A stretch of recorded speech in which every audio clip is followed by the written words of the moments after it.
C'est à peu près le même scénario que d'autres journalistes qui, dans un passé récent, hein, ça a commencé en juin l'année dernière, avaient été arrêtés, enlevés, kidnappés, on ne sait pas trop.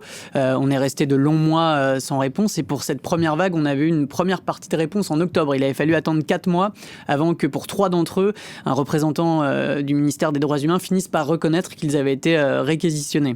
On n'a pas plus d'infos sur eux. Sur les nouveaux journalistes, et ces 3 journalistes-là, il va être extrêmement compliqué d'en obtenir puisque on a l'expérience de ces vagues passées, de gens qui sont finalement réquisitionnés à cause de leur métier et qu'on cache en quelque sorte à la population.